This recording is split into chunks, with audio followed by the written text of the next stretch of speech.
Ia adalah salah satu dari 500 orang paling berpengaruh di dunia. Fokus hidupnya tidak pernah jauh-jauh dari dunia pendidikan. Siapa dia?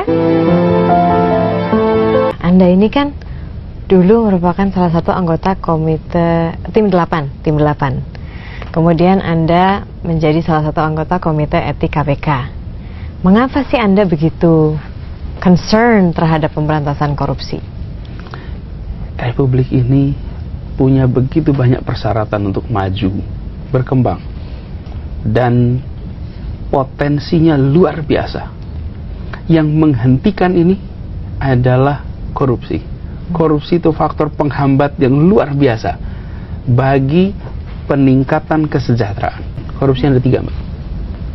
Korup karena kebutuhan.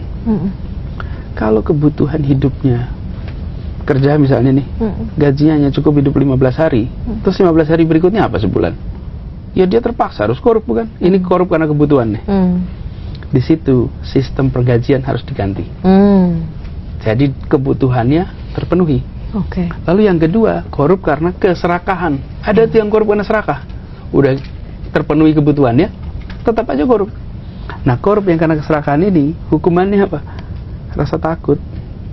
Jika dia akan dimiskinkan total, dia menghadapi hukuman yang amat berat, tak ada maaf, maka korup itu menjadi irasional.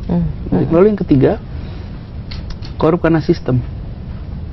Sistemnya, meskipun orangnya mau baik, sistemnya membuat dia korup. Prosedurnya membuat dia terlibat korupsi. Nah, ini perbaiki sistemnya. Wacana pemiskinan menurut saya harus didorong. Ya. Pemiskinan. Kalau hukuman mati gimana, Pak? Hukuman mati itu, jika sistem hukum kita sudah sempurna, saya rasa nggak masalah. Tapi masalahnya hukum kita ini sering tidak, manusia itu nggak bisa sempurna. Bila ternyata terjadi kekeliruan, bagaimana mengembalikan nyawa yang sudah tiada itu? Dan begitu mereka dimiskinkan, hartanya diambil alih untuk negara, nanti biar para ahli hukum yang memikirkan klausulnya. Tetapi sebagai pilihan, sebagai sikap bangsa ini harus tegas. Dan di situ menurut saya tak ada ampun untuk mereka. Saya merasa giliran kita nih hari ini untuk memerangi korupsi secara all out. Dan itu harus dibangunnya sebenarnya dari rumah. Maksudnya? Menurut saya integritas itu harus dikembali menjadi tonggak utama.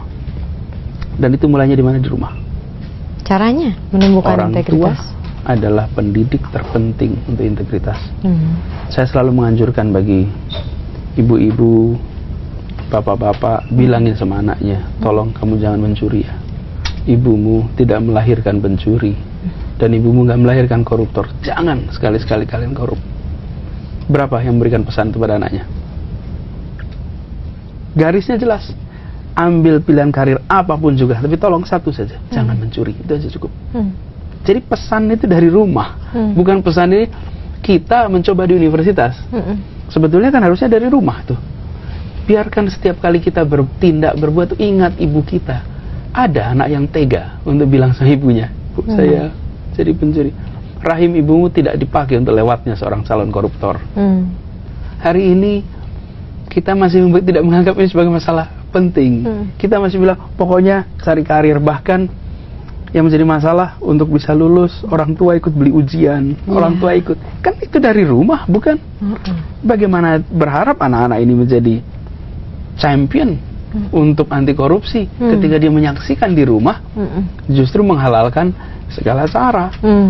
Inilah menurut saya kunci kalau kita mau memperbaiki